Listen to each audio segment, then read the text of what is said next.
Baksana ya.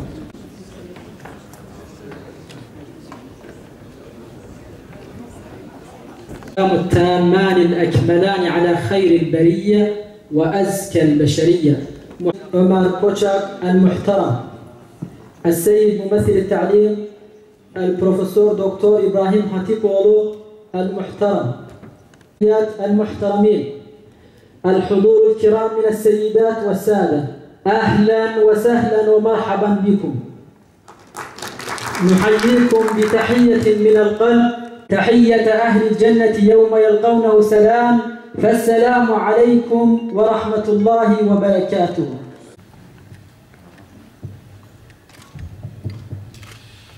بسم الله الرحمن الرحيم.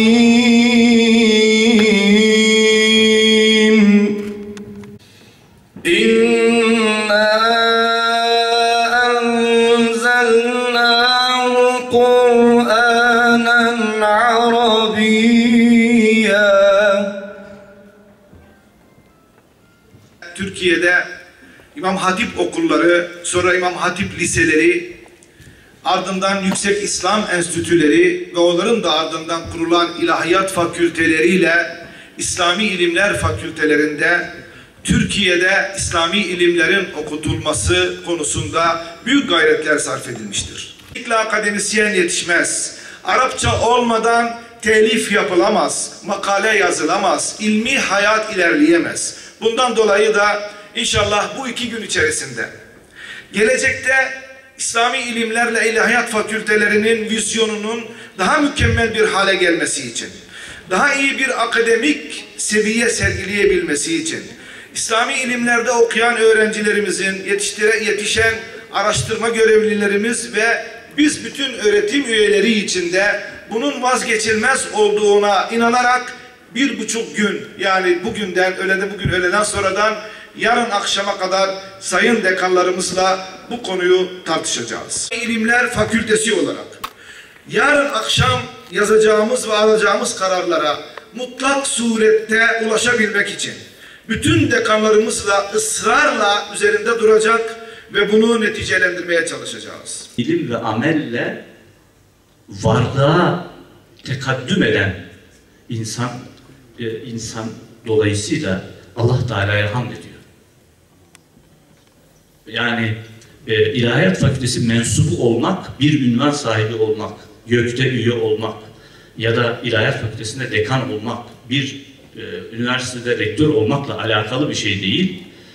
Allah Teala'nın hamde değer bir nitelik olarak ulemanın belirlemiş olduğu ilim ve amel birlikteliğini bünyesinde taşıyan insan olma vasfıyla alakası olduğunu düşünmemiz ve hesap etmemiz lazım. Bir krizi dönemi yaşıyoruz. Bugün tefsirci, bize tarihten miras kalmış tefsirlerin usulü ve metodolojisi üzerine çalışıp yeni usul ve metodolojilerle bunları ortaya çıkarması gerekiyor. Ama okutamıyoruz ki çocuklarımıza. Bugün ilahiyat fakültelerinde çocuğa bir cümle Arapça soruyorsun, çocuk mahkemeye gidiyor. Bana Arapça soramazsın diyor. Bir cümle Arapça, tercümesini yapınız, yorumlayınız diye bir soru sordun mesela bir ayetin. Çocuk bununla ilgili mahkemeye gidiyor. Ya böyle bir durumdayız. Sorumluluğumuz, haklar, bastırılıp gökten koparılması gereken meseleler.